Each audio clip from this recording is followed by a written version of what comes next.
Welcome, dear listener, to a time when the world tried something it had never tried before, a time when an entire nation attempted to legislate away one of humanity's oldest traditions. Close your eyes now, and let us drift back together to the 1920s, to the beginning of what would come to be known as the Noble Experiment, an experiment that would change everything. In January of 1920, the 18th Amendment to the United States Constitution took effect, and with it came the Volstead Act, laws that made it illegal to manufacture, sell, or transport intoxicating liquors. The temperance movement had finally achieved its greatest victory. But what those earnest reformers didn't anticipate was that by closing the front door on alcohol, they had opened 1,000 back windows. Almost overnight, Prohibition created a black market so vast, so intricate, and so profitable that it would reshape American society in ways no one could have imagined. Where there had once been legitimate saloons and breweries operating in the light of day, there now emerged a shadowy underworld of speakeasies, rum-runners, and bootleggers. The demand for alcohol hadn't disappeared with the stroke of a pen. It's simply gone underground, and with it went billions of dollars that would now flow through illegal channels. This black market became an empire unto itself, controlled by increasingly powerful criminal organizations who discovered that America's thirst was quite literally a gold mine. And so we arrive at that curious phrase, the Noble Experiment. It was meant to purify America, to elevate society, to reduce crime and poverty and moral decay. The temperance advocates had promised that closing the saloons would mean opening the doors to prosperity and righteousness. They believed quite sincerely that they were saving the nation's soul. But as the months turned into years, something unexpected happened. The Noble Experiment began to backfire in spectacular fashion. The very problems Prohibition was meant to solve seemed to multiply instead, rather than reducing crime. The new laws created entire categories of crime that hadn't existed before. Ordinary citizens who had never broken a law in their lives now found themselves criminals simply for having a drink in their own homes. Restaurants and hotels that had operated respectable establishments for generations were forced to choose between going out of business or operating in the shadows. And into this vacuum of legitimacy stepped organized crime, ready and eager to provide what the people wanted. The statistics tell a sobering story, if you'll pardon the expression. In cities across America, homicide rates began to climb at alarming rates. In Chicago, murders increased dramatically during the Prohibition years. In New York, the story was much the same. This wasn't coincidence. This was a direct result of creating a massive illegal industry with no legal means of resolving disputes. When bootleggers disagreed over territory or payments, they couldn't exactly take their grievances to court. Instead, they settled their differences with Tommy guns and pistols in the streets. The violence spilled over into civilian life as well.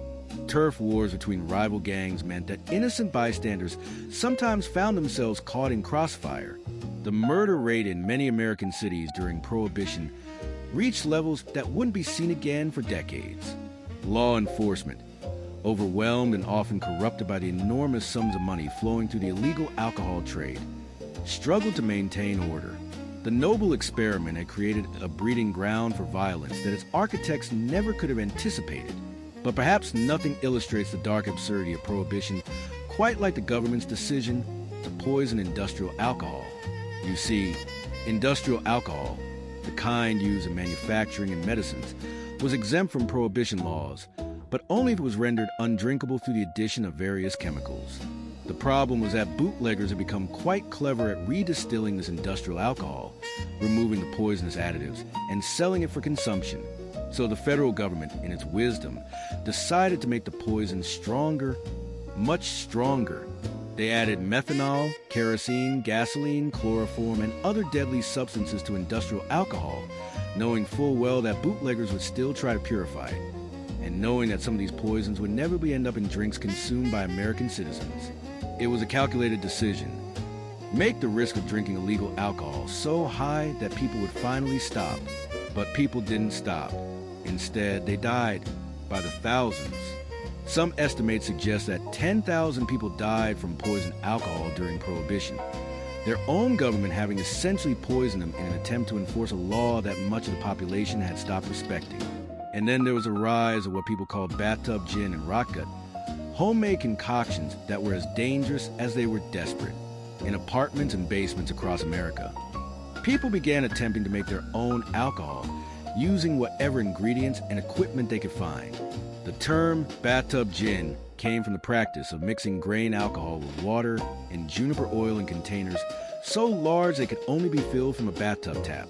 These homemade spirits were unpredictable at best and lethal at worst.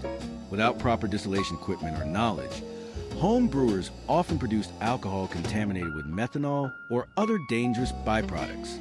Vodka was even worse, cheap, harsh alcohol that burned going down and often left drinkers sick or worse. Some of it was deliberately adulterated with everything from iodine to embalming fluid to stretch the supply. People went blind from drinking bad alcohol.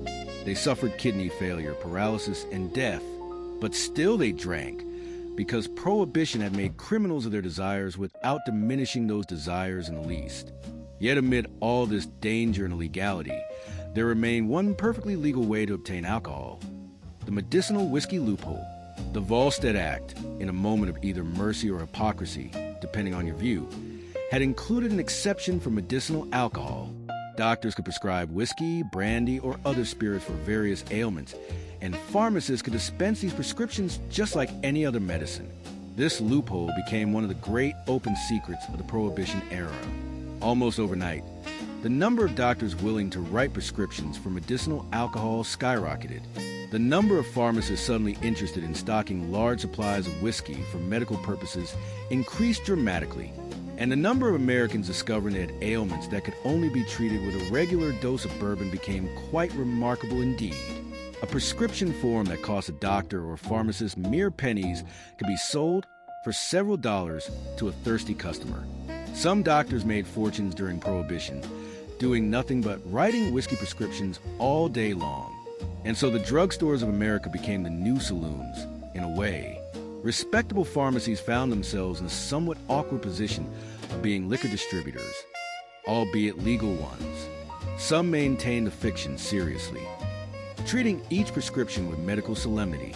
Others embraced the absurdity, creating elaborate menus of medicinal cocktails with creative names and serving them with a knowing wink.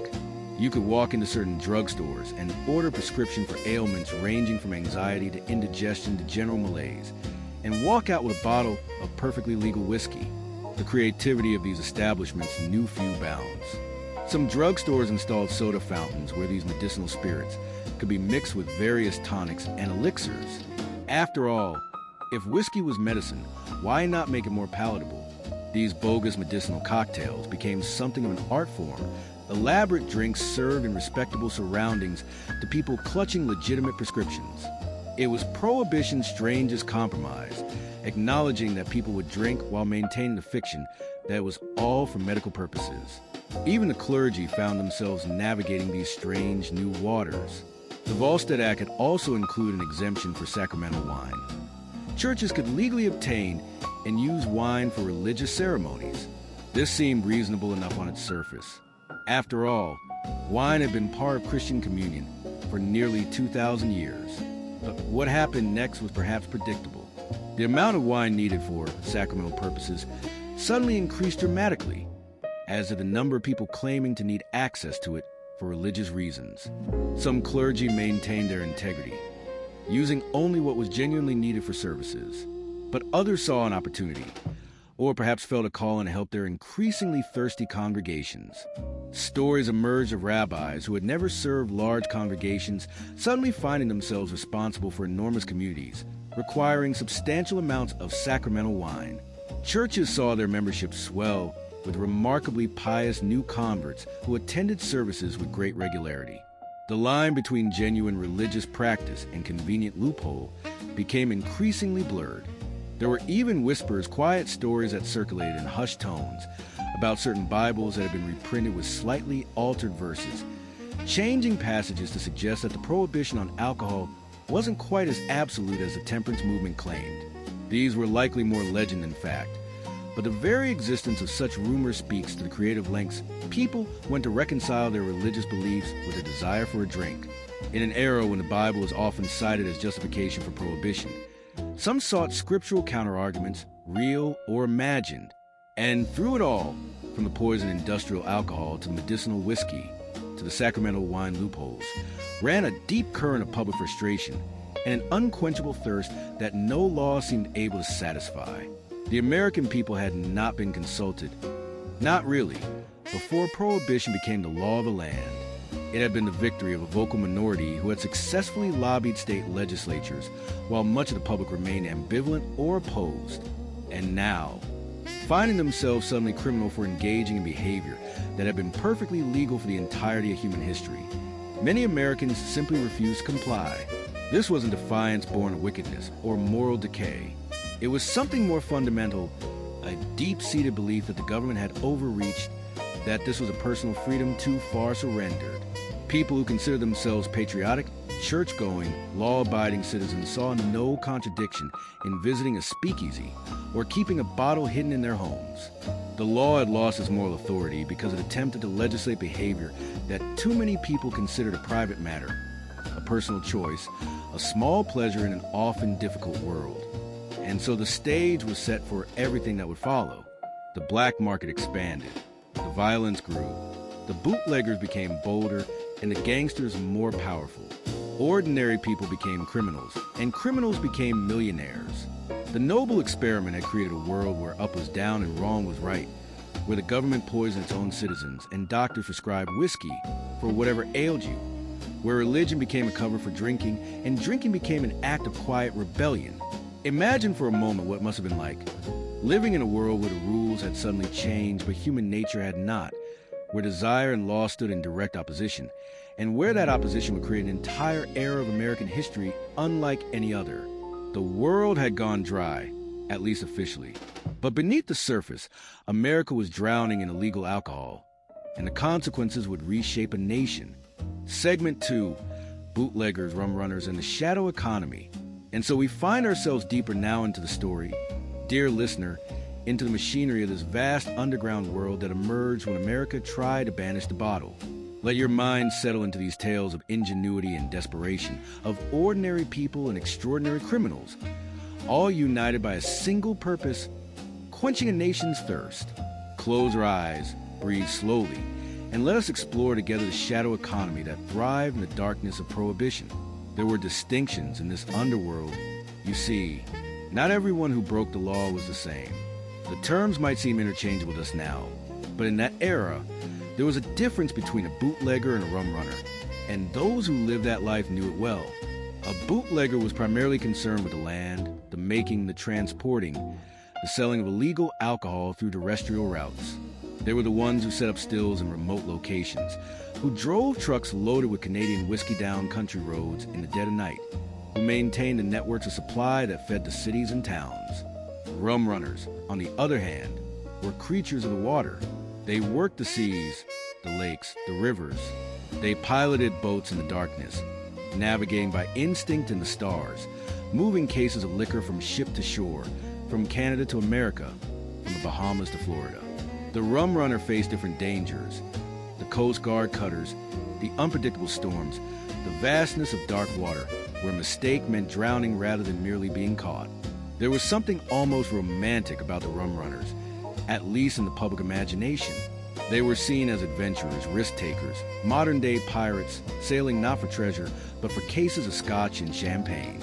Both bootleggers and rum runners fed into the same distribution network, of course, and that network led inevitably to those most famous institutions of the Prohibition era, the speakeasies. The very word conjures images, doesn't it? Dim lighting, cigarette smoke curling toward pressed tin ceilings, the clink of glasses, the murmur of conversation kept deliberately low. Speak easy, the phrase originally meant, keep your voice down, don't draw attention, because what we're doing here is illegal and the police might be listening. Speakeasies existed everywhere during Prohibition. In New York City alone, estimates suggest there were anywhere from 30,000 to 100,000 speakeasies operating at the height of the era, far more than the number of legal saloons that had existed before Prohibition. They hid behind legitimate businesses, those fake fronts that became an art form in themselves. A flower shop, a bookstore, a tailor's establishment. You would knock on an unmarked door, perhaps offer a password through a small sliding panel, and if you were deemed acceptable, you would be admitted into another world entirely. Some speakeasies were crude affairs, basement rooms with rough furniture and rougher clientele. Others were extraordinarily elegant, rivaling the finest restaurants and clubs of the pre-Prohibition era. The Cotton Club in Harlem, the 21 Club in Manhattan. These weren't dingy hideouts, but sophisticated establishments where the wealthy and fashionable gathered.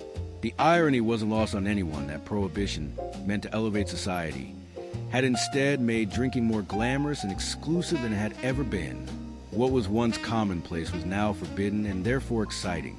And the manners, the manners of these speakeasies were something unto themselves.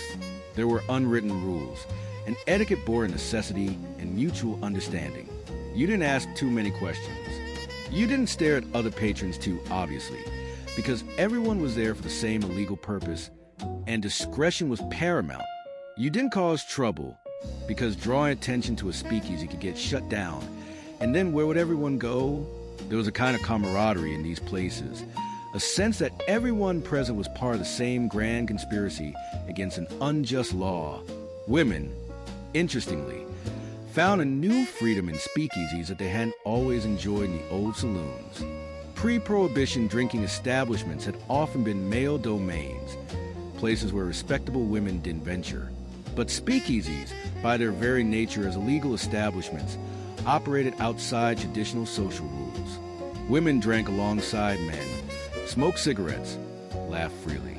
The flapper emerged in part from this environment. A young woman who bobbed her hair and rolled her stockings and raised a glass without apology. Prohibition, oddly enough, helped liberate women's social behavior even as it attempted to restrict everyone's access to alcohol. But let us drift now from the shore to the sea, to one of the most fascinating aspects of rum running. Rum row, imagine, if you will, a line of ships sitting just beyond the 12-mile limit that marked the edge of U.S. territorial waters. These were ships from Canada, from the Caribbean, from Europe, loaded with perfectly legal cargo by the laws of their own countries. They would anchor in international waters and simply wait. They were floating liquor stores, and they became known collectively as Rum Row. The ships on Rum Row off the coast of New York, New Jersey, and New England formed a kind of maritime marketplace. The motherships, as they were called, would carry enormous quantities of alcohol, thousands and thousands of cases of whiskey, rum, champagne, wine. They would sit there, visible from shore on a clear day, tantalizingly out of reach of American law enforcement. And then, under cover of darkness usually, the contact boats would come out from the American shore. These were smaller, faster vessels piloted by rum-runners willing to risk the Coast Guard patrols. They would pull alongside the mother ships, load up with as much as they could carry, and make the dash back to shore. It was a dangerous game. The Coast Guard wasn't blind to what was happening, and they patrolled actively, their cutters searching for the rum-runners in the darkness. There were chases, gunfights even. Rum-runners souped up their boats with powerful engines, trying to outrun the law. Some made it, bringing their cargo safely to shore where it would be distributed to speakeasies and private buyers. Others were caught, their cargo seized, their boats impounded, themselves arrested. And still others simply disappeared into the waves, victims of storms or accidents or mistakes made in the dangerous work of navigating at night, while overloaded with illegal cargo. The ingenuity of the smugglers extended to their disguises. Some boats operated as what were jokingly called floating fruit stands. They would appear to be legitimate commercial vessels, fishing boats, or produce transporters going about normal business. Coast Guard patrols might approach and see nothing suspicious, just fishermen tending their nets or merchants moving goods. What the patrols couldn't see were the cases of whiskey hidden beneath false decks, or the bottles packed in among actual fish in the storage bins. Yes, fish bins became a favorite hiding spot. Imagine opening a bin expecting to find nothing but fish, their scales glittering in the dim light, only to discover beneath them, carefully wrapped in oilcloth to protect them from the smell and moisture, dozens of bottles of premium scotch. The fish were real enough. They provided both camouflage and cover story. We're just fishermen, officer, out making our living. And unless the Coast Guard wanted to dig through bins of increasingly pungent fish, they might just believe it. Other smugglers created elaborate fake cargo that could withstand even close inspection. crates labeled as containing machine parts or lumber or bolts of fabric, but constructed with hidden compartments where bottles could be stored. The outer layer would be genuine enough to pass a cursory examination, but deeper inside, protected and concealed, was the real cargo. It required carpentry skills, attention to detail, and nerves of steel to calmly watch as Coast Guard officers examine your boat, knowing that just inches away from their probing hands lay evidence that could send you to federal prison. The false bottom boats represented perhaps the pinnacle of smuggling design. These vessels appeared normal enough from above, but their hulls had been modified with hidden compartments below the regular hold. Some could be accessed through cleverly disguised hatches. Others were completely sealed, filled with liquor before departure, and not meant to be opened until reaching a safe port. These false bottoms could hold surprising amounts of cargo, turning what appeared to be a small pleasure craft into a vessel capable of transporting hundreds of bottles. Some smugglers even stored bottles in the mattresses of their boats' sleeping quarters. Coast Guard officers searching a vessel might check the hold, examine the deck cargo, look in the fish bins, but how many would think to slice open a mattress? Bottles could be sewn into the mattress stuffing, disguised as lumps in the bedding. It was uncomfortable to sleep on, certainly, but a small price to pay for successfully evading the law. The rum-runners who used this method had to be careful, though. One wrong move, one too hard landing on a bunk, could mean shattered glass and whiskey-soaked bedding that would be rather difficult to explain. But perhaps the most elaborate smuggling operations involve systems that seem almost science-fictional in their ambition. Underwater booze cable systems. Yes, you heard that correctly. Some enterprising smugglers, not content with simply ferrying bottles by boat, devised ways to move alcohol underwater, beneath the notice of even the most vigilant Coast Guard patrol. These systems worked on the principle of cables stretched along the sea floor, for which containers of alcohol could be suspended and pulled to shore. Imagine a heavy cable anchored on one end to a ship sitting safely in international waters, and on the other end to a secluded beach or dock. Attached to this cable, suspended beneath the waves, would be waterproof containers filled with bottles, using a system of pulleys or simply by hand-over-hand pulling. Confederates on shore could draw the containers in like fishermen pulling in a net. The beauty of this system was its invisibility. A Coast Guard cutter could patrol right over the top of an active smuggling operation and never know it was there.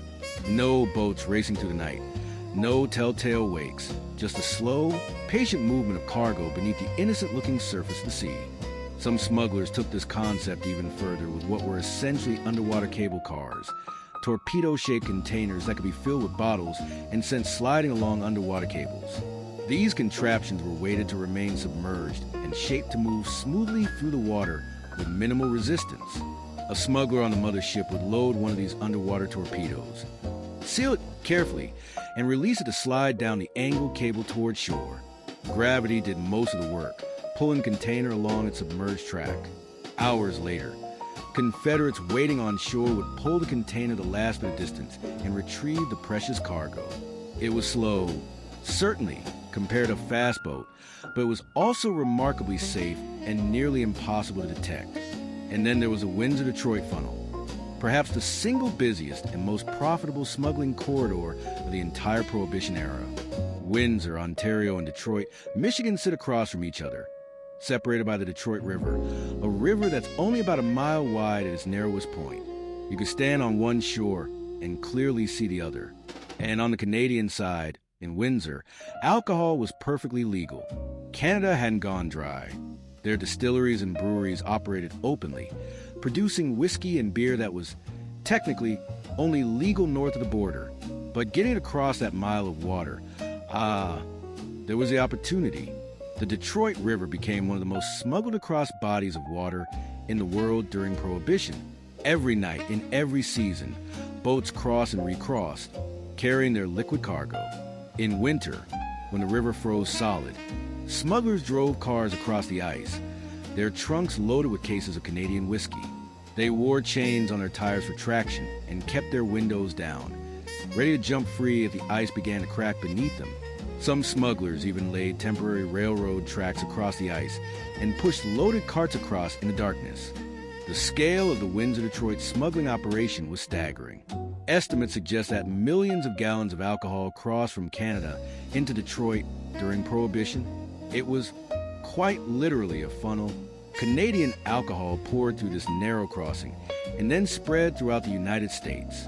Detroit became a distribution hub, a nexus where the thirsty nation's supply lines converged.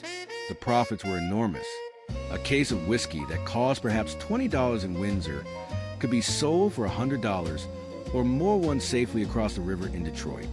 Multiply that by thousands of cases, by millions of bottles, and you begin to understand the scale of the shadow economy that Prohibition created.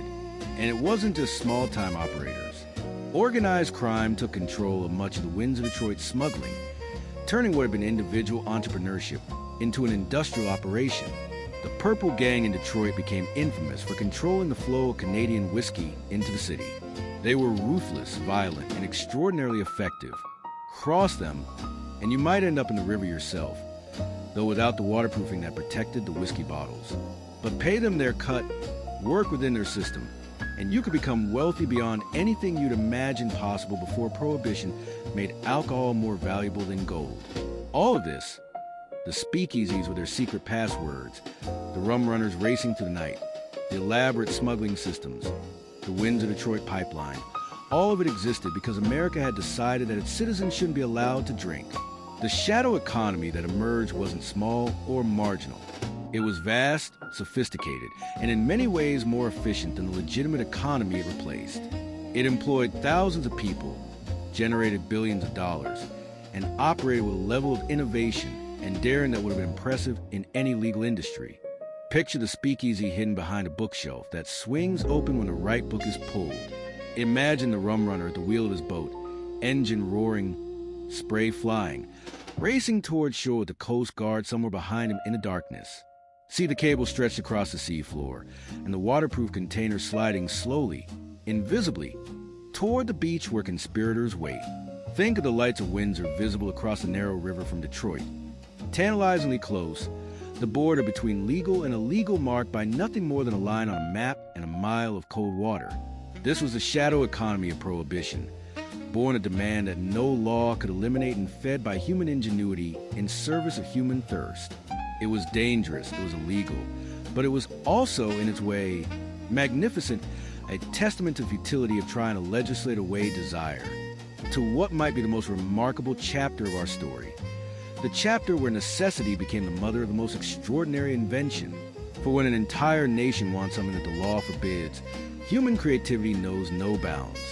Close your eyes, relax your shoulders, and let us explore together the ingenious, the absurd, and the downright unbelievable methods that smugglers devised to move their precious cargo. These are tales that strain credulity, and yet every one of them is true. We've spoken already of the Detroit River and the boats that crossed it, but we haven't yet painted the full picture of what winter brought to this smuggling corridor. When the cold months arrived and the river began to freeze, you might think the smuggling was slow. You would be wrong. Instead, it simply changed form. The frozen rivers and lakes became highways of ice, and smugglers adapted with characteristic resourcefulness. Picture, if you will, a winter night in Detroit. The temperature has plunged well below freezing, and the Detroit River has transformed into a solid sheet of ice, thick enough to support the weight of a man, a sled, even an automobile. The smugglers would wait for full darkness, then venture out onto the ice. Some pulled sleds loaded with cases of whiskey, trudging across the frozen surface like Arctic explorers. Others, bolder or perhaps more desperate, drove cars straight across the ice from Windsor to Detroit.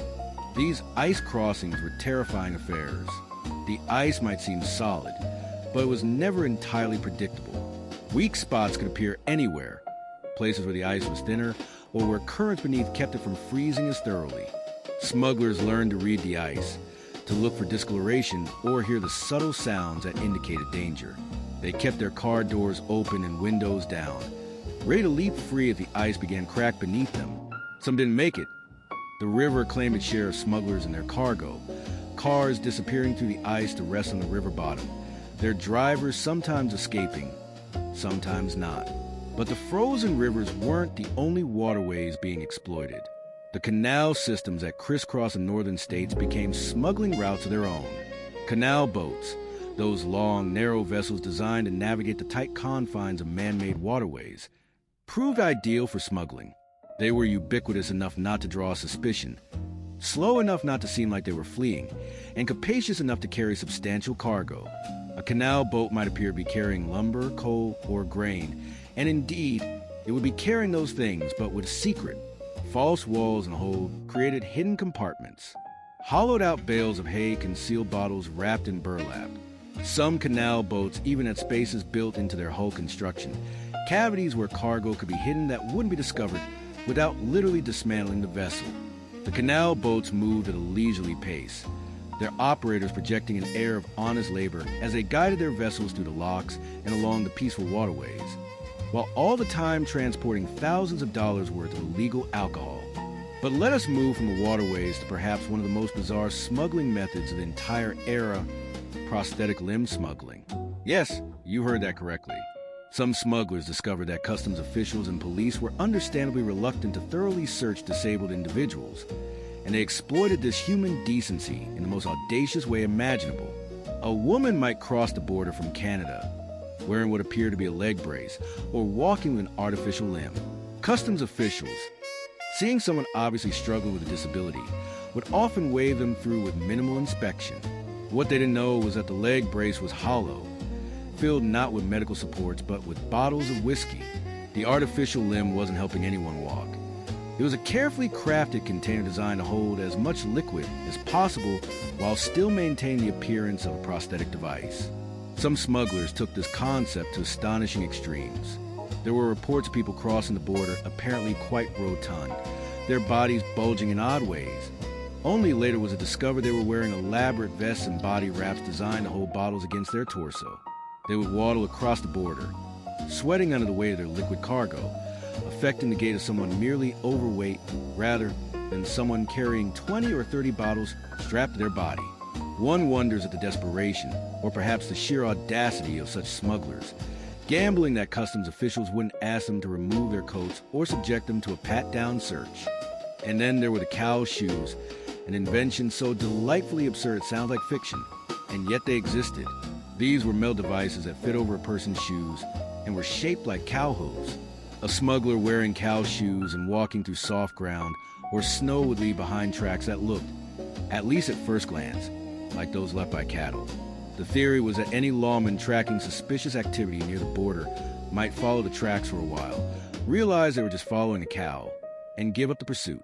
Whether cow shoes actually fooled anyone for long is debatable. One imagines that an experienced tracker would quickly notice that these cow tracks moved in suspiciously straight lines, or that the stride length was all wrong, or that cows didn't typically venture out onto frozen rivers. But the very existence of cow shoes speaks to the creativity and determination of the smugglers. They were willing to try anything, no matter how seemingly ridiculous, if it offered even the slightest chance of evading detection. The automobile, that great symbol of American freedom and mobility, became one of the smugglers' most valuable tools. And as smugglers modified cars to better serve their purposes, they inadvertently helped shape automotive culture in ways that persist to this day. But we're getting ahead of ourselves. First, let's explore the hiding places. Fake gas tanks became common modifications. A car's actual gas tank might be reduced in size, while the external gas tank shell remained the same. The extra space could be filled with bottles. Law enforcement might suspect something was amiss when they tapped on the gas tank and heard a hollow sound. So smugglers learned to partially fill these hidden compartments with water or oil to make them sound properly full. Some cars had gas tanks that would pass every inspection because they functioned perfectly well as gas tanks. They just also happened to have a sealed compartment accessible only by removing the entire tank and opening a hidden panel. Tires, too, became hiding places. Not the air-filled tires themselves, of course, but the spare tires that most cars carried. A spare tire mounted on the back of a car could be hollowed out, filled with bottles, and then sealed so carefully that it looked perfectly normal. Some smugglers went further, mounting extra spare tires on their vehicles, each one converted into a cylindrical container. A car might roll down the road with what appeared to be 3 or 4 spare tires. Excessive, perhaps, but not necessarily suspicious. Only upon close inspection would one discover that none of these spares were actually functional tires at all. The creativity extended throughout the entire vehicle. Door panels could be removed and hollowed out. The space under back seats could be accessed through hidden latches. Running boards, those metal steps along the side of old cars, could be fabricated as hollow containers. The dashboard might conceal a compartment behind its instruments. Even the upholstery could hide bottles, sewn into modified seat cushions or hidden in the space between the interior fabric and the metal body of the car. Some smugglers created truly elaborate car hideaways that require mechanical knowledge and considerable skill to construct. There were cars with false floors, where the entire floor panel could be lifted to reveal a space beneath that ran the length of the vehicle.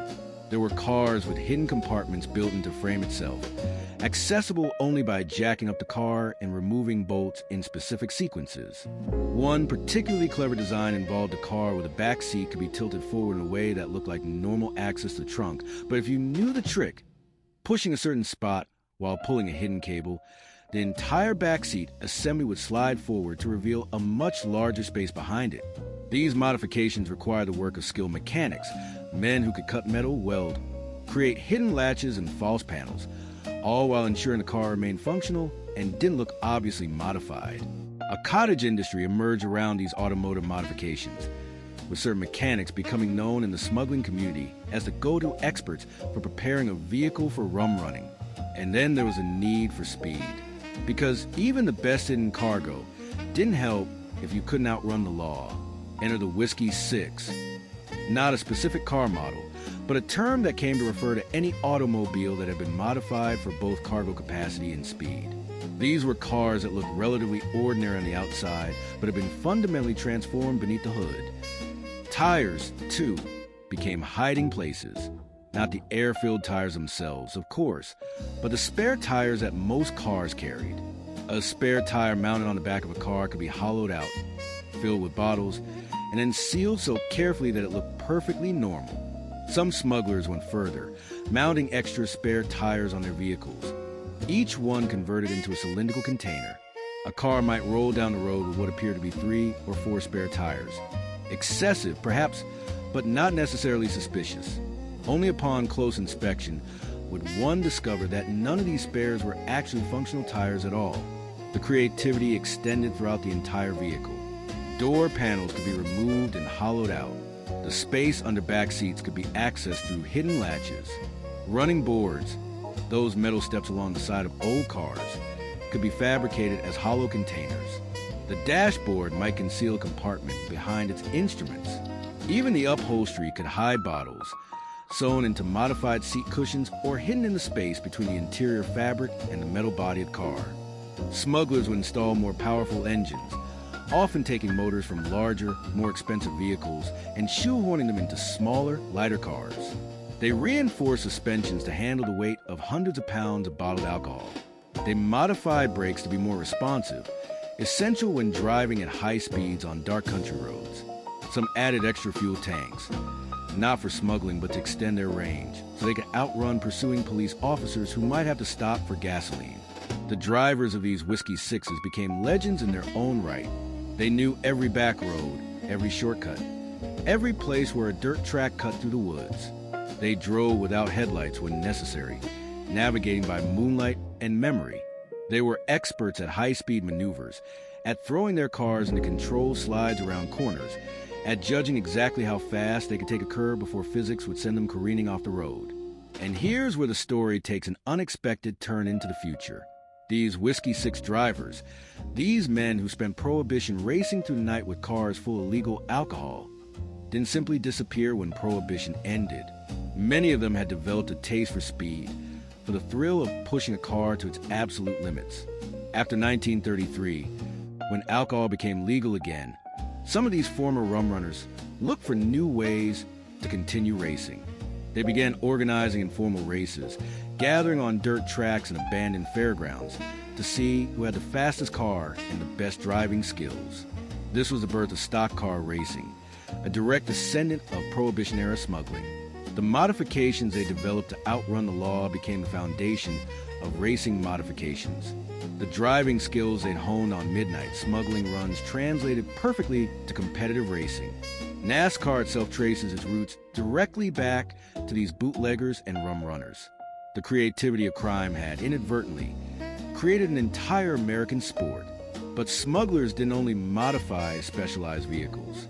Sometimes the best disguise was the most innocent-looking conveyance imaginable. School buses, for instance, became smuggling vehicles precisely because they were so unexpected. Who would suspect a school bus of carrying illegal alcohol? Law enforcement might see a yellow school bus driving down a highway and not give a second glance. They certainly wouldn't pull it over for a random inspection. The smugglers who used school buses would time their runs for weekends or evenings when the buses wouldn't normally be transporting children. The bus might be ostensibly heading to pick up students for a field trip, or returning from dropping them off, or being moved between districts. In reality, the seats would be removed or modified to create storage space beneath them. Cases of whiskey would be stacked where children should have been sitting, covered with tarps or blankets, ready to be quickly removed once the bus reaches destination. Family cars served a similar purpose. A sedan filled with what appeared to be a family, mother, father, children, was about as non-threatening a sight as one could imagine.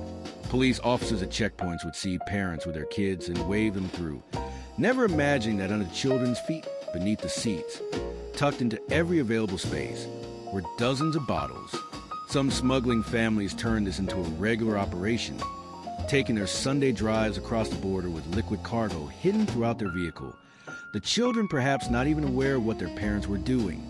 There was something particularly cynical about using children as unwitting cover for smuggling operations, but in the desperate economics of Prohibition, such moral qualms were often set aside. The presence of children made a car seem innocent, domestic, safe.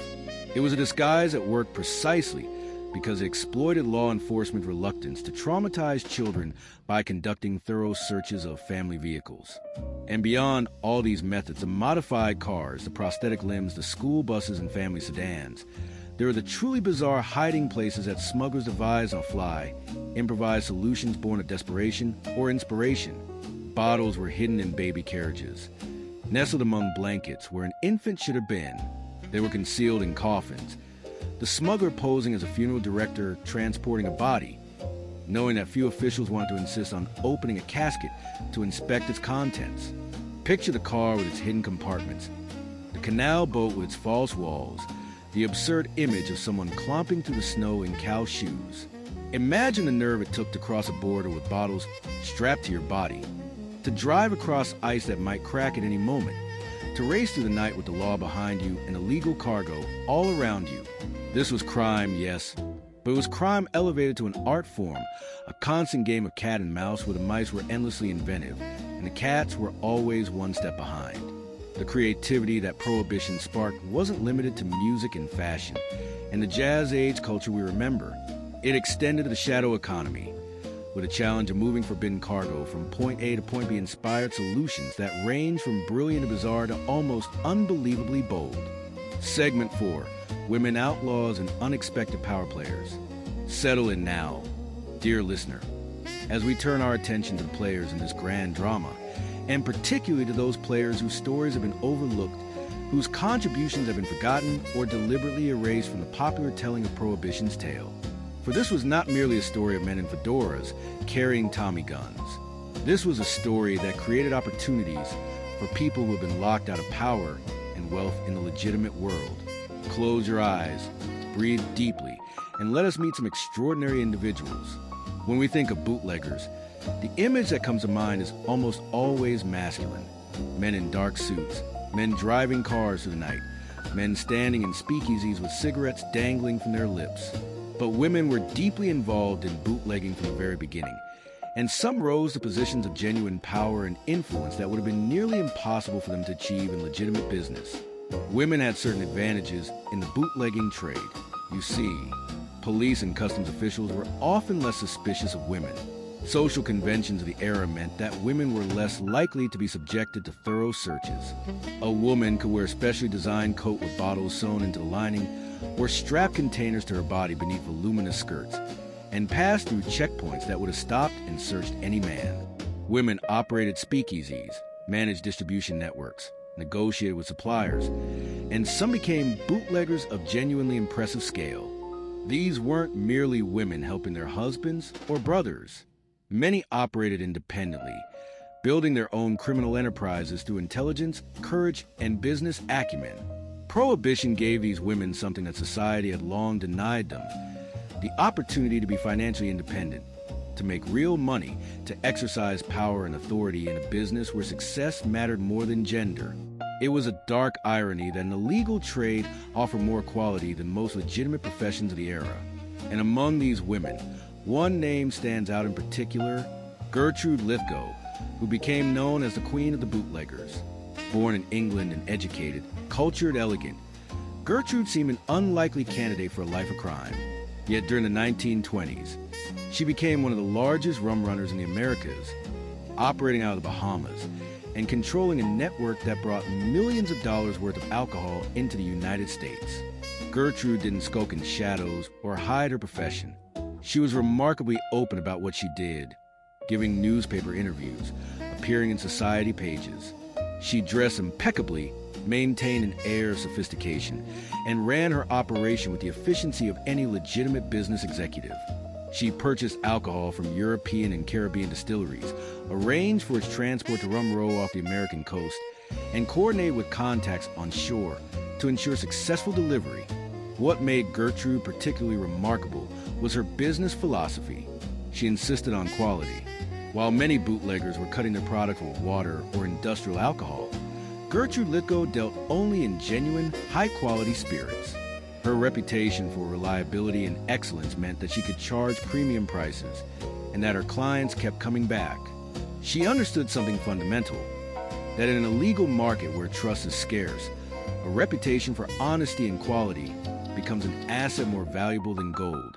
The authorities pursued her, of course. She was arrested multiple times, but she proved maddeningly difficult to convict. She would arrive at court looking every bit the proper lady, would charm juries with her cultured accent and her composure, and more often than not, would walk free. The very qualities that made her seem non-threatening, her femininity, her elegance, her education, worked in her favor. Juries simply had trouble believing that this refined woman could be the mastermind of a massive smuggling operation. But she was, and she operated successfully throughout most of Prohibition before retiring wealthy and largely unpunished for her crimes. Then there was Maggie Bailey, whose story takes us from the seas to the mountains.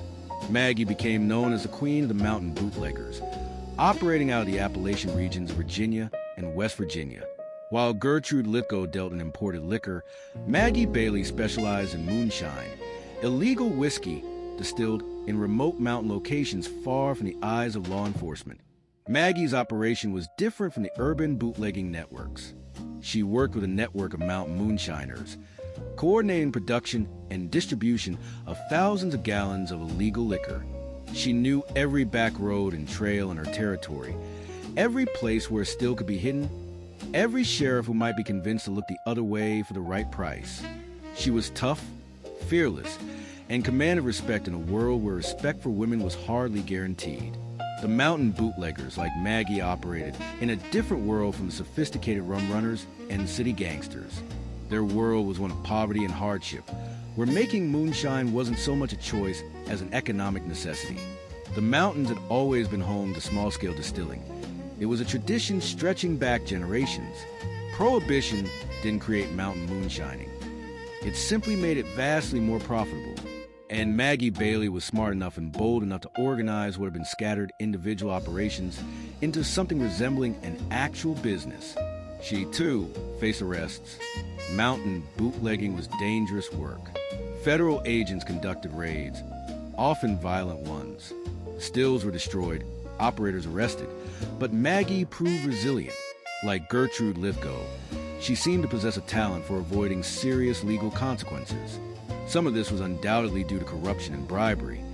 Certain officials in her region were quite willing to accept payment to ignore bootlegging operations.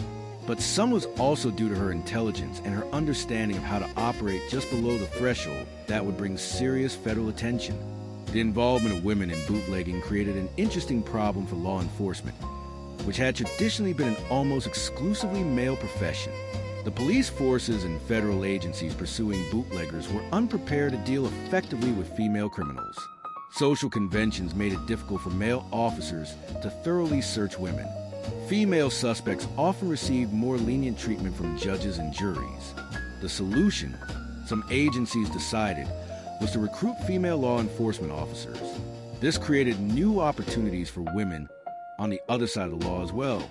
Prohibition saw an expansion of roles for women in law enforcement that would have been unthinkable just a few years earlier.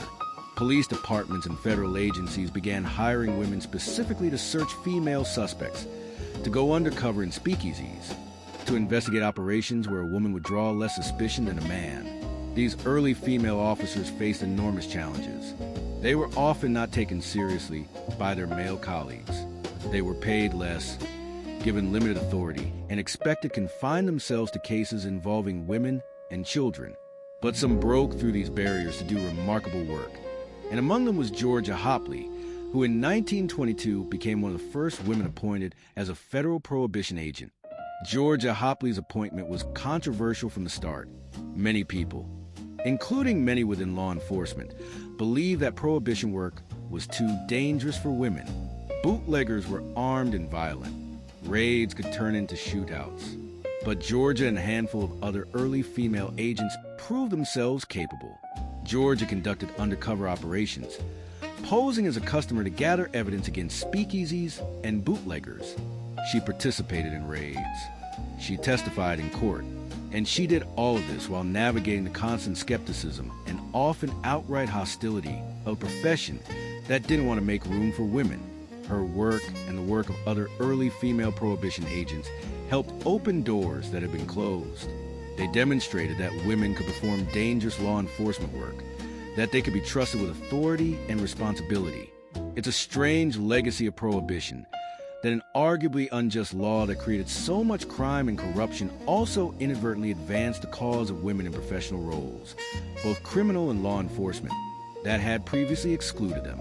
But let us shift now from these groundbreaking women to the men who have dominated the popular narrative of prohibition. The gangsters who turned bootlegging into big business in American cities, into war zones.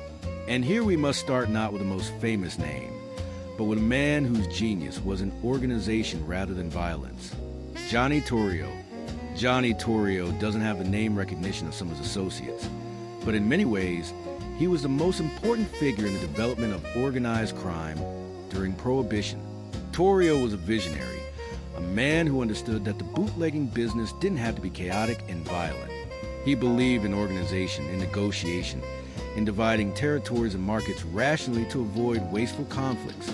He ran his operations like a corporation, with clear hierarchies, defined roles, and business practices that would have been a home in any legitimate enterprise. Torrio came to Chicago from New York and quickly saw the opportunities that Prohibition presented. He organized the bootlegging operations in Chicago and surrounding areas, bringing together disparate gangs into something approaching a confederation. He established relationships with breweries and distilleries, created distribution networks, and opened speakeasies and nightclubs. He made alliances with politicians and police, understanding that in Chicago, you couldn't operate successfully without political protection. Most importantly, Torrio recognized talent. And in the early 1920s, he brought a young, ambitious man from New York to Chicago to work for him, a man named Alphonse Capone, though the world would come to know him simply as Al Capone. Al Capone would eventually eclipse his mentor in fame and infamy. Under Torrio's tutelage, Capone learned the business of bootlegging, but he also brought his own talents to the organization. Where Torrio preferred negotiation, Capone wasn't afraid of violence. Where Torrio saw stability, Capone saw opportunities for expansion. When Torrio was seriously wounded in an assassination attempt in 1925 and decided to retire and leave Chicago, he turned his entire operation over to Al Capone, who was still only 26 years old. Capone transformed the Chicago bootlegging operation into what became known as the Chicago Outfit, a criminal organization of unprecedented size and sophistication. At its height, the outfit controlled hundreds of speakeasies, breweries, and distilleries. It had politicians, judges, and police officers on its payroll. It employed thousands of people, from drivers and enforcers to accountants and lawyers. and it generated profits estimated in the tens of millions of dollars annually, an absolutely staggering sum for the era. Capone himself became a celebrity, a contradictory figure both feared and admired. He dressed in expensive suits, attended the opera, donated to charities. He cultivated an image as a public benefactor, even opening soup kitchens during the Depression. But behind this public relations facade was a man who built his empire on violence and intimidation, who ordered murders with casual indifference, who understood that fear was a tool as valuable as money. The Chicago of Capone's era was a city divided among various gangs, each controlling different territories and different aspects of the bootlegging trade. And these divisions led to constant conflict, to what became known as the Beer Wars, gang conflicts over territory and market share that turned Chicago streets into battlefields. One notable figure in these conflicts was Jack McGurn, better known as Machine Gun Jack. McGurn was one of Capone's top enforcers, a man with a reputation for violence and no apparent qualms about using it. He was a regular presence at the Green Mill, a jazz club that still exists in Chicago today. The Green Mill was one of Capone's establishments, and McGurn essentially ran it, ensuring that the club operated smoothly and that no one challenged Capone control. Machine Gun Jack embodied the glamour and horror of the gangster era. He dressed impeccably, enjoyed the finer things in life, attended the jazz performances at the Green Mill, and was reportedly charming in social situations. He was also a killer, suspected in numerous murders, including his alleged participation in the most infamous gangland killing of the Prohibition era, though we'll come to that in due time. The nickname Machine Gun wasn't metaphorical. McGurn was known for proficiency with automatic weapons, and the Tommy gun, the Thompson submachine gun, became the symbol of Prohibition-era violence in part because of men like him. The Beer Wars claimed hundreds of lives. Gangsters were gunned down in restaurants, in their cars, in their homes. Some killings were almost surgical in their precision, while others were spectacular displays of violence meant to send messages. One of the most significant of these killings occurred in November 1924, when Dean O'Banion was murdered in his own flower shop. Dean O'Banion was the leader of the North Side Gang, one of Capone's primary rivals. He was an interesting character, a former altar boy who had turned to crime, but maintained certain peculiarities. He genuinely loved flowers and operated a legitimate flower shop on North State Street. It wasn't a front or a cover. O'Banion really did sell flowers, arrange bouquets, and take pride in his work. The shop was located directly across from the Holy Name Cathedral, and O'Banion, despite his criminal activities, was a regular churchgoer. On November 10, 1924, O'Banion was in his shop working on flower arrangements for an upcoming funeral. 3 men entered, ostensibly to pick up flowers. O'Banion, ever the businessman, came forward to greet them. One of the men grabbed his hand in what appeared to be a handshake and held it, preventing O'Banion from reaching for his gun. The other 2 men then drew pistols and shot O'Banion multiple times, killing him in his own shop, surrounded by the flowers he loved. Consider the strange ironies of this era. Women like Gertrude Lithgow and Maggie Bailey found opportunities for power and independence in an illegal trade that legitimate society denied them. Women like Georgia Hopley found careers in law enforcement while chasing criminals who had, in their own way, broken through similar barriers. Men like Johnny Torrio brought corporate efficiency to crime, while men like Al Capone and Machine Gun Jack brought violence to the streets. Dean O'Banion arranged beautiful flowers by day and ordered murders by night, until he himself was killed surrounded by his beloved blooms. Prohibition created a world turned upside down, where the normal rules didn't apply, where opportunities arose in strangest places, where violence and elegance mingled freely, and where the distinction between hero and villain became harder to discern with each passing year. These were people living in extraordinary times, and whether they were criminals or law enforcement, whether they succeeded or failed, whether they lived or died, they were all caught up in the same grand, doomed experiment. Segment 5, National Crime Syndicates are born. Let us drift deeper now, dear listener, into the transformation that Prohibition wrought upon American crime. What began as opportunistic chaos, individual bootleggers and small gangs seizing the moment, slowly evolved into something far more sophisticated, far more dangerous, and far more enduring. Close your eyes, breathe slowly, and let us trace the birth of organized crime as we know it today. For this is where scattered criminals became corporations, where ethnic rivalries gave way to business partnerships, and where the foundation was laid for criminal enterprises that would outlast Prohibition itself by many decades. We must begin in Detroit, that city we visited before, where the river served as a pipeline for Canadian whiskey. The city became a battleground for control of this lucrative smuggling corridor, and from this conflict emerged one of Prohibition's most feared criminal organizations, the Purple Gang. The very name carries a certain mystique, doesn't it? There are various stories about its origin. Some say it came from a shopkeeper who called the young hoodlums tainted, off-color, like purple fabric. Whatever its source, the name became synonymous with violence and ruthlessness. The Purple Gang was predominantly Jewish, formed from young men in Detroit's immigrant neighborhoods who saw bootlegging as their path out of poverty. They started small, hijacking other bootleggers' shipments, but quickly grew more ambitious. They took control of the sugar and yeast supply in Detroit, essential ingredients for anyone making alcohol, effectively giving them power over independent bootleggers who had to either buy from Purple Gang or go out of business. It was a brilliant strategy, controlling not the final product but the means of production. But the Purple Gang's real power came from their willingness to use extreme violence. They weren't interested in negotiation or compromise. Cross them and you died, often publicly and spectacularly. Their reputation for brutality actually became a business asset. Other criminals would rather cooperate with the Purple Gang than risk their wrath. By the mid-1920s, they controlled most of Detroit's bootlegging, gambling, and other illegal activities. They had connections to the Chicago outfit, supplying Capone with Canadian whiskey. They were, for a time, nearly untouchable. But violence and chaos, while effective in the short term, proved unsustainable. The Purple Gang began to fracture, members turning on each other, their paranoia and brutality eventually directed inward. By the time Prohibition ended, the gang had largely destroyed itself through internal conflicts. It's a cautionary tale about the limits of violence as an organizing principle. Fear can build an empire, but it cannot maintain one indefinitely. Move now from Detroit to New York, to the Bronx specifically, where another colorful figure carved out his territory, Arthur Flegenheimer, far better known as Dutch Schultz. Dutch Schultz was a bootlegger who understood the power of controlling working-class neighborhoods. While other gangsters focused on the glamorous Manhattan speakeasies and nightclubs, Schultz built his empire in the beer halls and neighborhood bars of Bronx and Upper Manhattan, places where working men drank after long shifts.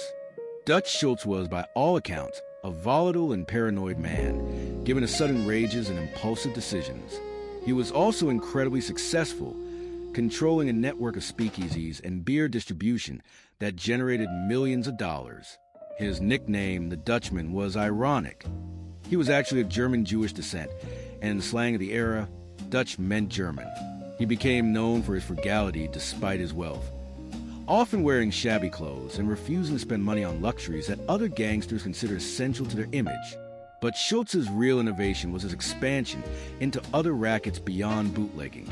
He understood that Prohibition wouldn't last forever, and he diversified, moving into the numbers racket, illegal lottery operations in Harlem, and other forms of gambling. This forward thinking would prove prescient, as many bootleggers found themselves without a business model when Prohibition ended. Schultz, for all his flaws and eventual violent end, understood something important, that criminal success required thinking beyond immediate opportunity. And then came February 14th, 1929, St. Valentine's Day, and the most infamous gangland killing in American history. The St. Valentine's Day Massacre, as it came to be known, was a culmination of the Chicago Beer Wars, a spectacular display of violence that shocked even a nation that had grown somewhat accustomed to gangster killings. The North Side Gang, still seeking revenge for the murder of Dean O'Banion years earlier, remained Capone's primary rival. George Bugs Moran had taken over leadership of the gang, and tensions with Capone's organization remained high. On that cold February morning, members of Moran's gang gathered at a garage on North Clark Street, ostensibly to receive a shipment of hijacked whiskey. What they didn't know was that the whole setup was a trap. A car pulled up outside the garage, and several men dressed as police officers emerged. The gang members inside, thinking this was just another raid, lined up against the wall as instructed, preparing to be arrested. But these weren't real police officers. They were Capone's men in disguise. Once the victims were lined up and disarmed, the fake officers opened fire with Thompson submachine guns, killing 7 men in a hail of bullets. The killers then calmly walked out, with 2 of them pretending to be arrested by the others to maintain the illusion that they were police, and drove away. The massacre shocked the nation. 7 men dead, killed execution style, in what was clearly a carefully planned operation. The brutality of it, the cold calculation, the use of police disguises. It was too much even for a public that had become somewhat inured to gangland violence. The massacre became front-page news across the country, and it brought unwanted federal attention to Chicago and to Al Capone specifically. Though Capone was never charged with a crime and had a convenient alibi, he was in Florida at the time. Everyone knew who was responsible. The St. Valentine's Day massacre marked a turning point. The sheer publicity it generated made the level of violence unsustainable. Federal authorities, who had been relatively hands-off about bootlegging violence, began to take a more active interest in Chicago crime and within the criminal underworld itself. There were those who recognized that this level of chaos and violence was bad for business, which brings us to perhaps the most important figure in the evolution of organized crime, a man who rarely killed anyone himself, but whose influence reshaped the American underworld, Arnold Rothstein. Arnold Rothstein was known as the Brain, and he was indeed the mastermind behind some of the most sophisticated criminal operations of the era. He wasn't a gangster in the traditional sense. He didn't run a gang, didn't control territory through violence, didn't participate in the beer wars. Instead, Rothstein was a financier, a man who understood that crime, like any other business, required capital, organization, and strategic planning. Rothstein had made his fortune in gambling and had connections throughout the criminal underworld. When Prohibition began, he immediately saw the opportunity and began financing bootlegging operations. He would provide the capital for other criminals to purchase alcohol, smuggle it into the country, and distribute it, taking a percentage of the profits. He was a venture capitalist of crime, and his model was far more sustainable than the violent territorial conflicts that dominated organized crime at the street level. But Rothstein's real genius was in seeing beyond Prohibition. He understood that the most successful criminals would be those who could operate across ethnic and territorial lines, who could think nationally rather than locally, who could cooperate rather than constantly fight. He mentored a generation of criminals who would outlast Prohibition and build enduring crime syndicates. And chief among these protégés was Meyer Lansky. Meyer Lansky, like Rothstein, was a strategist rather than a thug. Born in Belarus and raised in New York's Lower East Side, Lansky was small in stature, but enormous in ambition and intelligence. He understood numbers, understood business, and most importantly, understood that the future of organized crime lay in cooperation rather than conflict. Lansky had grown up with Lucky Luciano, forming a friendship that crossed ethnic lines. Lansky was Jewish, Luciano was Italian. At a time when such friendships were unusual, together, Lansky and Luciano, along with others, began to envision something new, cross-ethnic bootlegging alliances that would be based on business logic rather than ethnic loyalty or territorial tradition. This was revolutionary thinking. The gangs of the era were largely organized along ethnic lines. The Irish gangs, the Jewish gangs, the Italian gangs, they each had their own territories and traditions. But Lansky and Luciano recognized that these divisions were inefficient, that they led to unnecessary conflict and reduced profits for everyone. They began building alliances that crossed these traditional boundaries. Jewish bootleggers worked with Italian bootleggers. Irish smugglers coordinated with Jewish distributors. What mattered wasn't where your family came from, but whether you were reliable and profitable. This wasn't idealism. It was pure business pragmatism.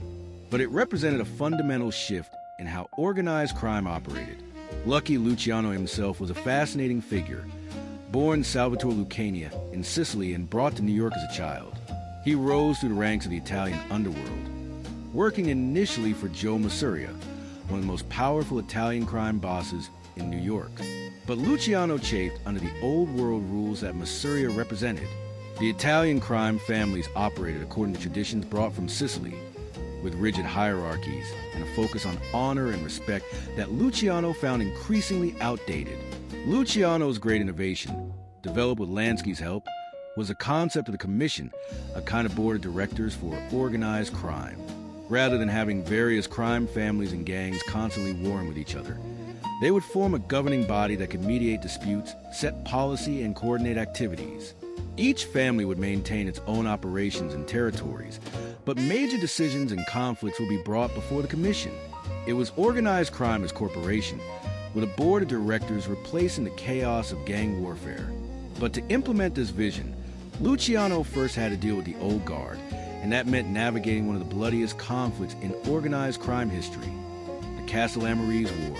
This conflict, which lasted from 1930 to 1931, was ostensibly a war between two Sicilian-born crime bosses, Joe Masuria and Salvatore Maranzano, both of whom controlled factions within the Italian underworld in New York. Joe Masuria, Luciano's boss, was powerful but conservative, stuck in old-world thinking.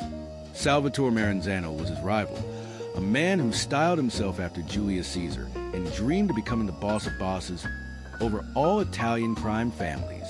The war between them claimed dozens of lives, as each side tried to eliminate the other supporters. But Luciano, serving under Masuria, saw an opportunity in this chaos. Luciano secretly began negotiating with Maranzano's side, and on April 15, 1931, he set up his own boss. Luciano invited Masuria to lunch at a restaurant in Coney Island. After they ate, Luciano excused himself to use the restroom. While he was conveniently absent, several gunmen entered the restaurant and shot Masuria dead. Luciano emerged from the restroom to find his boss dead on the floor, and the Castellamarese war essentially over. Maranzano, believing he had won, declared himself the boss of bosses and reorganized the Italian underworld into 5 families, the structure that still exists in New York to this day. But Maranzano's victory was short-lived. He proved to be just as old-fashioned and authoritarian as Masuria had been, and Luciano quickly realized that Maranzano would be an obstacle to his vision of modernized, cooperative, organized crime. On September 10, 1931, less than 5 months after Masuria's death, Maranzano was killed in his own office by gunmen posing as tax investigators. Again, Luciano was behind the hit. In a single day, Luciano allegedly ordered the killings of numerous old guard Italian gangsters across the country, though historians debate the extent of this purge. What's certain is that Maranzano's death left a power vacuum, and Luciano was positioned to fill it. But instead of declaring himself the boss of bosses, as Maranzano had done, Luciano did something unprecedented. He established a commission, bringing together the heads of the major crime families, Italian, Jewish, and others, to form a governing body. No single boss would rule over all. Instead, they would cooperate, coordinate, and arbitrate their disputes through this council. It was organized crime becoming truly organized, crime becoming corporate. The rise of national crime syndicates was a natural evolution of this model. What had started as local gangs fighting over neighborhood territories became regional operations, then national networks. Criminals in New York coordinated with criminals in Chicago, in Detroit, in Kansas City, in New Orleans. They divided territories, agreed on prices, established supply chains that crossed the entire country. The chaos of the early Prohibition years gave way to a more structured, more efficient, and ultimately more dangerous criminal landscape. This transformation was Prohibition's most enduring legacy to American crime. The vast profits from bootlegging provided the capital that criminals used to expand into other rackets. The organizational skills developed to manage national bootlegging operations proved applicable to gambling, loan sharking, labor racketeering, and eventually narcotics trafficking. The alliances forged during Prohibition, the trust built through successful cooperation, the relationships between families and gangs, outlasted Prohibition itself. When alcohol became legal again in 1933, criminal infrastructure remained. The Purple Gang might have self-destructed, and Dutch Schultz would eventually be murdered by his own colleagues. But the model that Rothstein envisioned, that Lansky developed, and that Luciano implemented, that endured. The Commission, in various forms, continued to govern organized crime for decades. The national networks, the cross-ethnic cooperation, the corporate approach to crime. All of this was Prohibition's gift to the underworld. Now, consider this strange evolution. What began as individuals seizing opportunity, making gin in bathtubs, running whiskey across borders, became sophisticated criminal corporations operating across the entire nation. The chaos and violence of the early years gave way to structure and coordination. The ethnic gangs fighting over neighborhoods transformed into national syndicates, dividing an entire country. Crime became business, and business became crime, and the line between them blurred until it was almost invisible. Picture Meyer Lansky with his calculator, working out percentages and profit margins.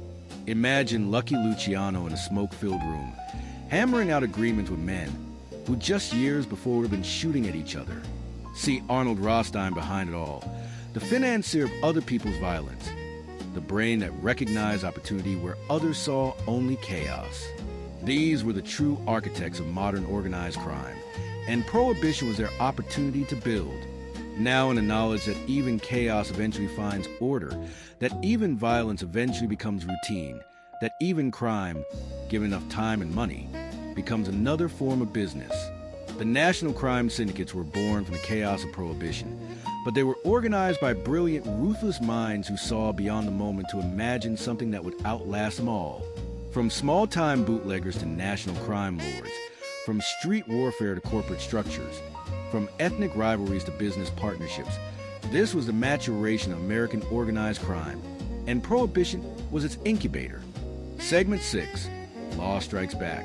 Now, we turn to the other side of this grand conflict, to those who wore badges and took oaths, to the men and women who tried to enforce an increasingly unpopular law against an increasingly sophisticated criminal enterprise.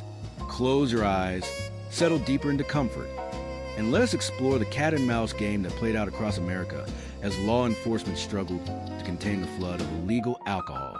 This is a story of heroism and corruption, of innovation and futility, of honest agents fighting an unwinnable war. Let us begin with an uncomfortable truth. Prohibition could not have functioned as it did without the active cooperation of law enforcement officials who were supposed to stop it. The corruption was breathtaking in its scope. Police officers, federal agents, judges, politicians, thousands of them were on the payroll of bootleggers and gangsters. The amounts of money flowing through the illegal alcohol trade were simply too enormous, too tempting. An honest cop might make $2,000 or $3,000 a year. A corrupt cop could make that much in a month or even a week, simply by looking the other way at the right moments. In some cities, the corruption was so systematic that it became almost a second form of taxation. Speakeasies and bootleggers would make regular payments to local police, to precinct captains, to district attorneys. These payments bought protection, advance warning of raids, light sentences when arrested occur, and the freedom to operate openly. In Chicago, it was estimated that Capone spent millions of dollars annually on bribes and payoffs. Half the police force was in his pocket. Judges dismissed cases. Politicians blocked reform efforts. The system was rotten from top to bottom. Federal prohibition agents weren't immune either. Many were honest and dedicated, but many others discovered that the same temptations that corrupted local police applied to them as well. A federal agent earned modest wages, but had access to enormous seizures of alcohol and the power to make or break bootlegging operations. Some agents would seize alcohol and then resell it themselves. Others would accept bribes to ignore certain operations. Some worked both sides, drawing their government salary while also taking money from criminals. The corruption demoralized the honest agents and made enforcement nearly impossible. What good did it do to arrest a bootlegger if the judge had been paid to dismiss the case? Why conduct a raid if someone in the police department would tip off the speakeasy beforehand? The honest agents found themselves fighting not just criminals, but their own colleagues and superiors. A battle on two fronts that exhausted even the most dedicated. But there were honest agents, and some of them were remarkably creative in their pursuit of bootleggers. None more so than Isidore Izzy Einstein, who became something of a folk hero for his undercover work. Izzy was an unlikely prohibition agent, a short, rotund man who spoke with thick accent and seemed entirely non-threatening. But these qualities made him perfect for undercover work. No one suspected Izzy of being a federal agent, which meant he could infiltrate speakeasies with ease. Izzy Einstein became famous for his disguises. He would dress as a gravedigger, complete with muddy clothes and shovel, and enter a speakeasy claiming to need a drink after a hard day's work. He posed as a fisherman, as a musician, as a football player, as a pickle vendor, whatever the situation required. His disguises were often elaborate and always convincing.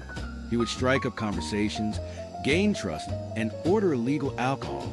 Once he had evidence of violation, he would reveal his identity and make arrests. Izzy worked with partner Mo Smith, and together they became the most successful Prohibition enforcement team in the country. Over their career, they made thousands of arrests and seized millions of dollars worth of illegal alcohol. They became celebrities, their exploits covered in newspapers, their photographs published. The public loved Izzy and Mo, even those who opposed Prohibition, because there was something charming about their approach. They used cleverness rather than violence, humor rather than intimidation. But Izzy's very success and fame eventually became a liability. As his face became known from newspaper photographs, his ability to work undercover diminished.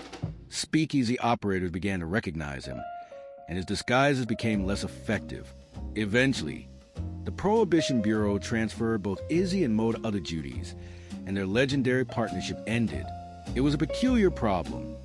They had been too successful, too famous, and in the underground world of illegal speakeasies, fame meant the end of effectiveness.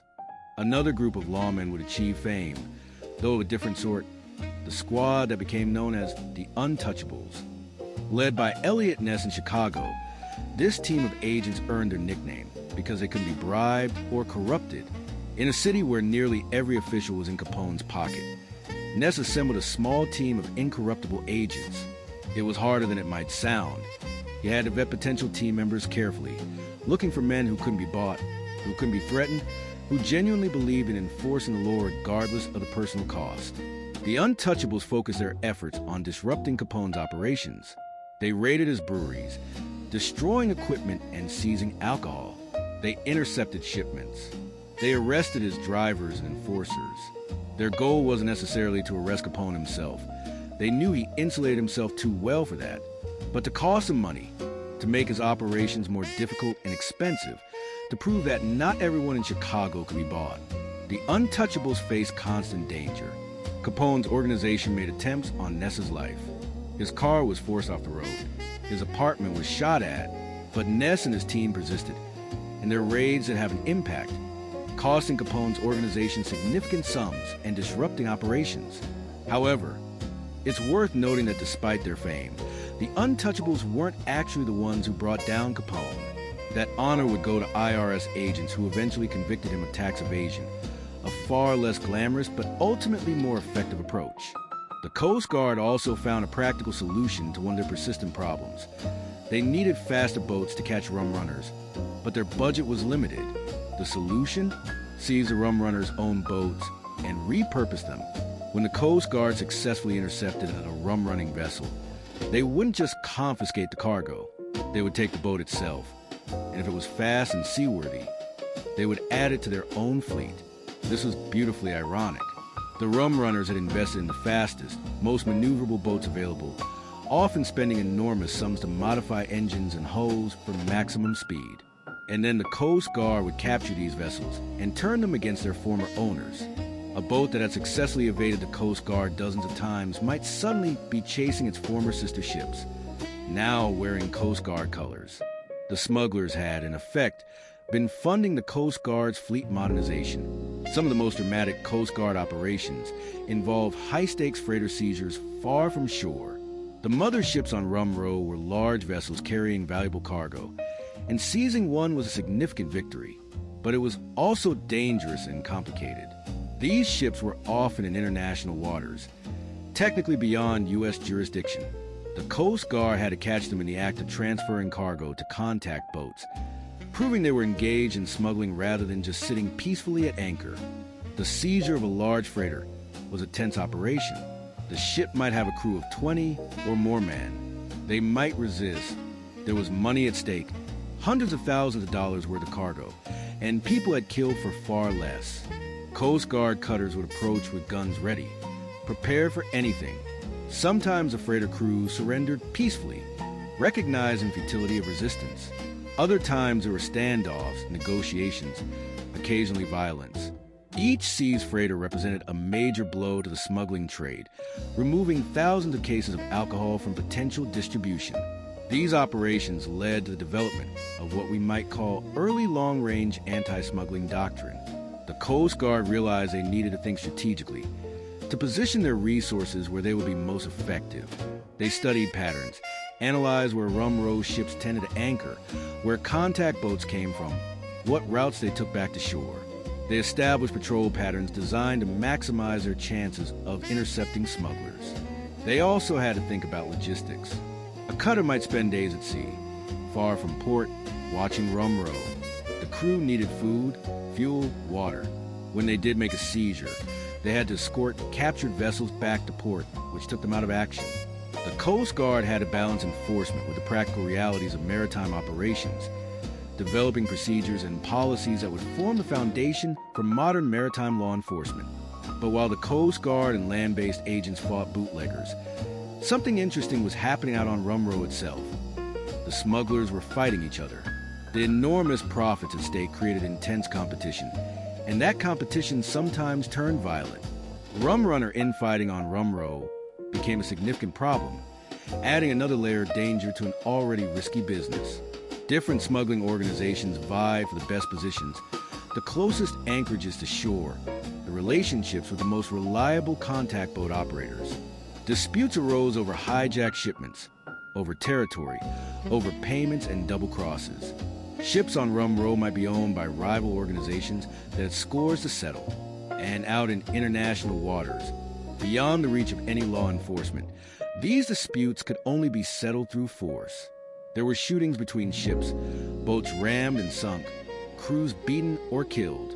Some of this violence was between competing smuggling organizations. Some was between smugglers and pirates. Yes, there were actual pirates operating on Rum Row, criminals who would attack and rob rum-running ships rather than doing the work of smuggling themselves. These pirates would approach a mother ship under cover of darkness, board it, steal its cargo or hold it for ransom, and disappear back into the night. The violence on Rum Row added a level of chaos that made the Coast Guard's job both easier and harder. Easier because the smugglers were fighting each other, distracting themselves, and sometimes doing the Coast Guard's work for them. Harder because the violence made the entire area more dangerous, more unpredictable. A Coast Guard cutter approaching a ship on Rum Row never knew what they might encounter. A peaceful crew ready to flee, an armed crew ready to fight, or multiple ships engaged in their own violent conflict.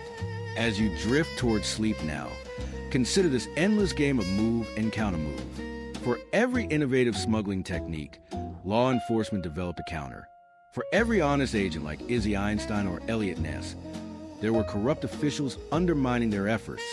The Coast Guard seized boats and broke codes, but the rum-runners built faster boats and developed new codes. High-stakes seizures disrupted supply, but new ships and new smugglers always appear to fill the void. It was a war that neither side could truly win. Law enforcement was fighting against basic human desire and the enormous profits that came from satisfying that desire. Even the most dedicated agents were fighting uphill against corruption, limited resources, and public ambivalence or outright hostility to Prohibition itself. And yet they fought, some from genuine belief in the law, others from duty, others from the simple satisfaction of the chase. Picture Izzy Einstein in one of his absurd disguises, charming his way into a speakeasy. Imagine Elliot Ness and his untouchables raiding another brewery, axes breaking through doors, beer flowing into the streets. See the Coast Guard cutter cutting through waves in pursuit of a rum runner, both vessels pushing their engines to the limit. Hear the radio operator carefully transcribing coded messages, trying to decipher their meaning. Watch the seized freighter being escorted to port. Its valuable cargo now government property, its crew under arrest. This was law enforcement during Prohibition, a constant struggle against overwhelming odds, victories measured in individual arrests, and seizures while knowing that the larger war was unwinnable. It was frustrating, dangerous work, made more difficult by corruption within their own ranks and by laws that much of the public had stopped respecting. But still they persisted, the honest ones, playing their part in this grand American drama. The cat and mouse game of Prohibition continued for 13 years, neither side ever gaining permanent advantage. chase itself becoming almost ritual, almost routine. Segment 7, How It All Ends. And so we arrive, dear listener, at the final chapter of our story, at the slow unraveling of the noble experiment and the surprising ways in which it concluded. Close your eyes now, breathe deeply, and let us explore together how Prohibition ended, not with the dramatic flourish one might expect, but through a combination of public exhaustion, creative law enforcement, and simple economic reality. This is a story of an era's conclusion and of the unexpected ways its influence will persist long after the last speakeasy closed its doors. For all the effort that went into enforcing Prohibition, the raids, the arrests, the seizures, the Coast Guard patrols, it was ultimately a quieter weapon that proved most effective against the era's most notorious criminals. That weapon was tax law. It seems almost anticlimactic, doesn't it? All those Tommy guns, all that violence, all those elaborate smuggling operations. And in the end, it was accountants and tax collectors who brought down the gangsters. The logic was elegant in its simplicity. Gangsters like Al Capone were making enormous sums of money, living lavishly, spending freely. They wore expensive suits, drove luxury cars, lived in mansions. This wealth had to come from somewhere, but of course, they couldn't declare it on tax returns. You couldn't file taxes saying your income came from bootlegging and racketeering. So they declared nothing or declared absurdly small amounts that bore no relationship to their obvious lifestyle. Federal prosecutors, frustrated by their inability to make bootlegging charges stick, witnesses disappeared, evidence vanished, juries were intimidated or bribed, realized they could pursue these criminals for tax evasion instead.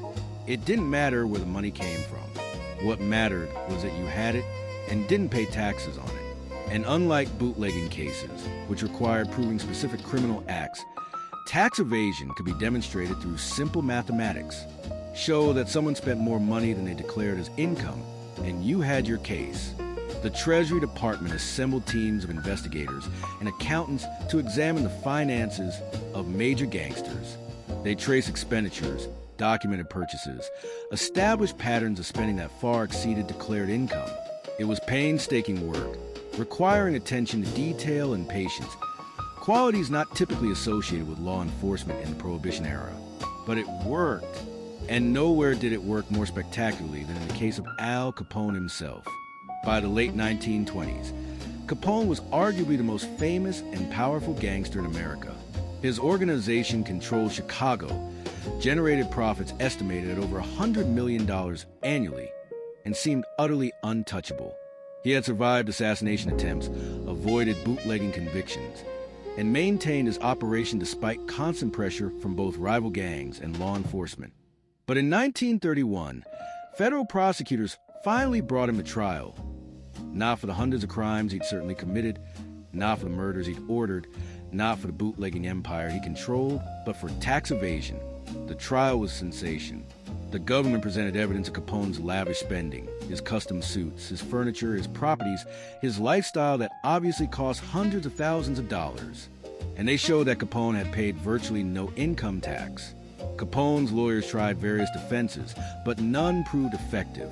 On October 17, 1931, Capone was found guilty and sentenced to 11 years in federal prison, a remarkably harsh sentence for what was technically a white-collar crime. He served much of that time in Alcatraz, the infamous island prison in San Francisco Bay, where his health deteriorated due to untreated syphilis. The mighty Al Capone, who had ruled Chicago through violence and intimidation, was ultimately brought down by accountants and tax law. He was released from prison in 1939, his health and mind shattered, and died in 1947, a shadow of the fearsome figure he'd once been. Capone's conviction sent shockwaves through organized crime. Other gangsters, seeing that their lavish lifestyles made them vulnerable, began to either moderate their spending or make efforts to legitimize income sources so they could file plausible tax returns. The tax law weapon proved more effective than raids and arrests had ever been. You could bribe a local judge, but you couldn't bribe the federal tax code. But Capone's fall was only part of a larger shift in public sentiment. By the early 1930s, Americans were increasingly disgusted with the violence that Prohibition had spawned.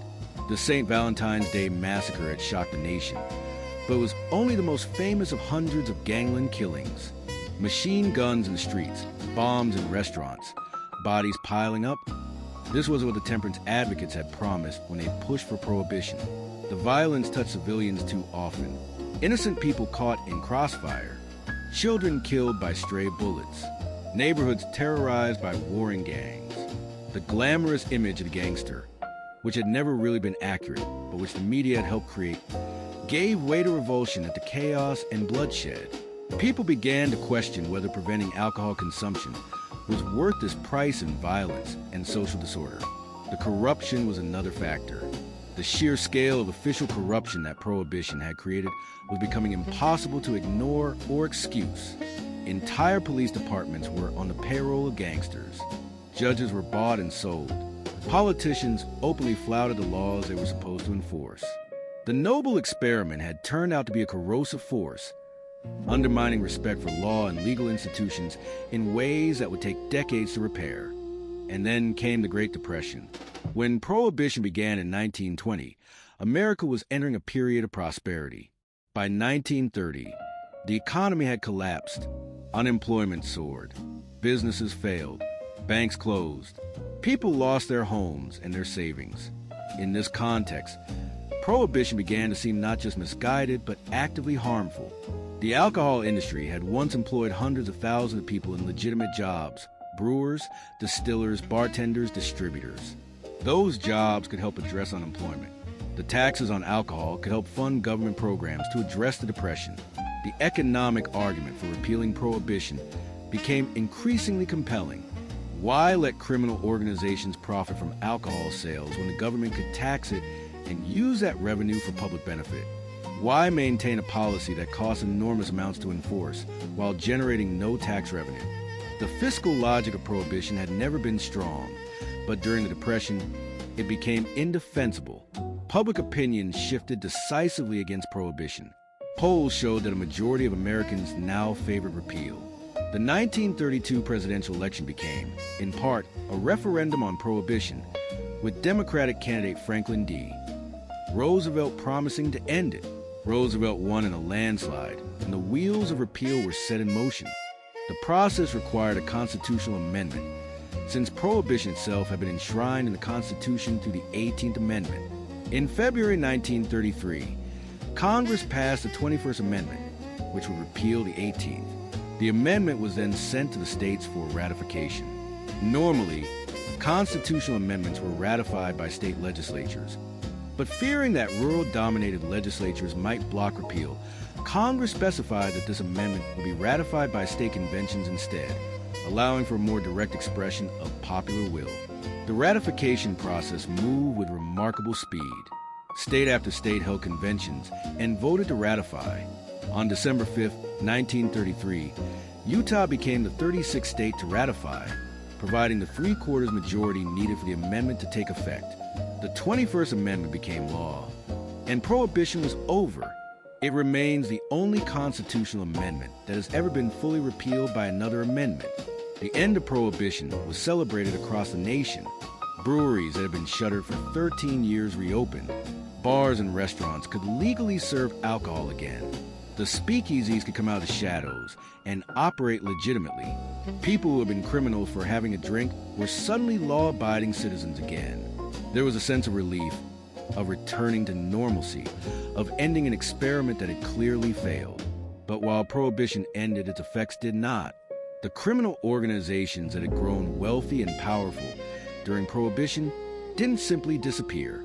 They had capital, they had organizational structures, they had experience in running large illegal enterprises. What they needed was new revenue sources to replace bootlegging, and they found them. Prohibition served as a springboard to new rackets for organized crime. Gambling expanded dramatically, with crime syndicates running numbers rackets, casinos, bookmaking operations.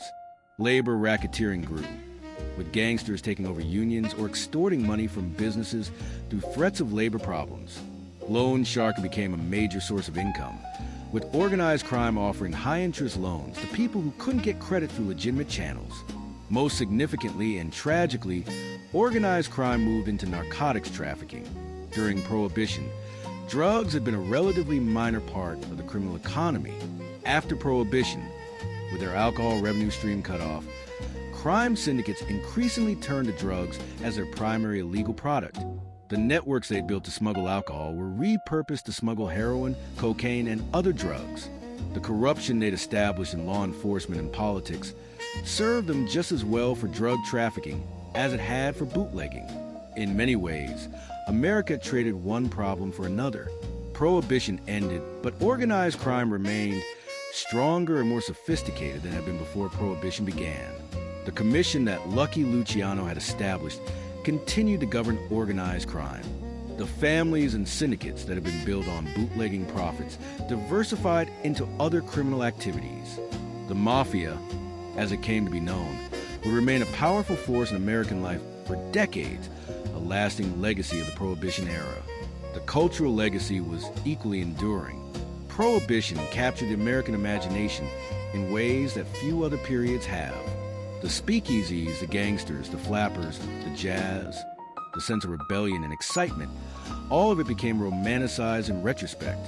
Hollywood discovered that gangster movies were enormously popular, and films like The Public Enemy's Scarface, and countless others turned Prohibition-era criminals into anti-heroes and cultural icons. The language of Prohibition entered the American lexicon. Words and phrases like bootlegger, speakeasy, the real McCoy, on the wagon, the bee's knees, these became permanent parts of how Americans speak. The fashion of the era, the flapper dresses, the men's fedoras and pinstripe suits, became iconic images that are instantly recognizable nearly a century later. Jazz music, which flourished in the speakeasies of the Prohibition era, became America's most influential cultural export. The freedom and experimentation that characterized the jazz age was inextricably linked to the defiance and rebellion of Prohibition. The speakeasy, as a social space where races and classes mixed more freely than they did in legitimate society, helped break down social barriers and spread jazz to wider audiences. And perhaps most importantly, Prohibition left a lasting skepticism about government overreach and attempts to legislate morality. The failure of Prohibition became a cautionary tale, a reminder that laws that don't have public support are nearly impossible to enforce, that Prohibition often creates more problems than it solves, that the unintended consequences of well-intentioned policies can be catastrophic. When later generations debated drug policy, gambling laws, and other attempts to prohibit things that people desired, the specter of Prohibition hovered over those debates. Remember Prohibition became shorthand for remember that banning things doesn't make them go away. It just makes them more dangerous and more profitable for criminals. The lessons of Prohibition, whether fully learned or not, shaped policy debates for the rest of the 20th century and continue to do so today. An amendment passed with such hope and conviction, intended to purify and elevate society, instead created chaos, violence, and corruption. An experiment that was meant to strengthen America, instead revealed vulnerabilities in its legal and political systems. A law that was supposed to make people better, instead made criminals of millions and enriched the worst elements of society. And yet, from this failure came lessons, came cultural richness, came stories that continue to fascinate us nearly a century later. The jazz age, for all its darkness and violence, was also a time of creativity and change, of women claiming new freedoms, of barriers breaking down, of American culture coming into its own. Prohibition ended, but its influence echoes still in our laws, our language, our stories, our understanding of what government can and cannot achieve. Picture that December day in 1933 when Prohibition ended, when bars opened legally for the first time in 13 years, when people raised their glasses without fear of arrest, when an experiment that shaped a generation finally concluded. Imagine the relief, the celebration, the sense of a nation returning to sanity after a long, strange detour. And picture too the gangsters watching their primary revenue stream dry up, already planning their next moves, already pivoting to new opportunities. The end of Prohibition was the end of an era, but it was not the end of the story. The organizations built during Prohibition, the skills learned, the connections made, all of it persisted, all of it evolved, all of it became part of the permanent landscape of American crime. Knowing that all things end, even constitutional amendments, even noble experiments, even eras that seem likely to continue forever. Prohibition lasted 13 years. From 1920 to 1933, a relatively brief moment in American history. But what a moment! It was violent, creative, chaotic, transformative, unforgettable. Sleep peacefully in a world where you can have a legal drink if you choose, where speakeasies are themed restaurants rather than actual criminal enterprises, where the gangsters and bootleggers are characters in stories rather than terrors in streets. The Prohibition era is history now, preserved in memory and myth, its lessons learned or forgotten depending on who you ask, its influence still shaping us in ways we sometimes recognize and sometimes don't. The noble experiment failed, but failure is often the best teacher. And the story of that failure, with all its complexity and contradiction, remains one of the most fascinating chapters in American history. Good night, dear listener. May your dreams be filled with jazz music and secret passwords, with fast cars and faster boats, with flappers dancing and gangsters scheming, with all the romance and none of the danger of that remarkable, regrettable, unforgettable era we call Prohibition. Sleep well.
Mm-hmm.